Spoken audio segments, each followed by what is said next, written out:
তারপর মাছ বের করে নিয়েছি, মাছ বের করে সেটা ধুয়ে এই ভাতটাও দিয়ে দিয়েছি। দিয়ে আজকে রান্না হবে হচ্ছে হেলেঞ্চা শাকের তরকারি, আর একটা টক বানিয়েছিলাম, সেটা তোমাদের সাথে শেয়ার করা হয়নি, আর ডিম ভেজেছিলাম। তারপর ভাত বসাবো বলে তার জন্য হচ্ছে তোমার চালটা ধুয়ে নিচ্ছি, চালটা ধুয়ে রাইস কুকারে বসিয়ে দিচ্ছি। আমাদের গ্যাস ফুরিয়ে গেছে, তার জন্য আর গ্যাসে না রাইস কুকারেই করছি, আর ইন্ডাকশান ওভেনেই রান্না করছি। তারপরে তরকারিটা বসিয়ে দিয়েছি, তরকারিটা এদিকে হচ্ছে আর একদিকে ভাত দিচ্ছি। ভাত হয়ে যাবে, ও আর দেখতে হবে না, এমনিই হয়ে যায়। তারা ছাদে চলে গেছিলাম, জামা প্যান্টগুলো আমার বড়মশাই ধুয়ে দিয়েছে, সেইগুলো আমি ছাদে মেলার জন্য চলে গেছি। দেখা ছাদে ভীষণ হাওয়া দিচ্ছে, ছাদে যেরকম রোদ সেরকম হাওয়া, প্রচণ্ড রোদ।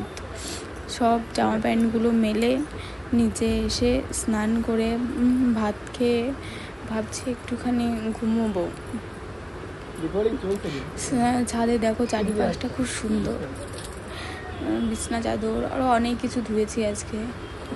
ধোয়ার পরে ছাদে গিয়ে সব কিছু মেলে দিয়ে, প্রচণ্ড রোদে মেলার সঙ্গে সঙ্গেই সব শুকিয়ে যায়, কেমন যেন মনে হয় যে দিয়েছি এক পাশ থেকে অনেক শুকিয়ে গেছে, একটুখানি এসেই শুকিয়ে যায়, বেশিক্ষণ রাখতে হয় না, অনেক তাড়াতাড়ি শুকিয়ে যায়।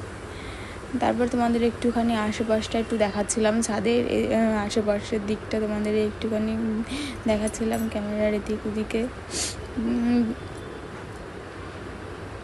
তার নিচে এসে স্নান করে ভাতটা বেড়ে নিয়েছি, বেড়ে দিচ্ছিলাম।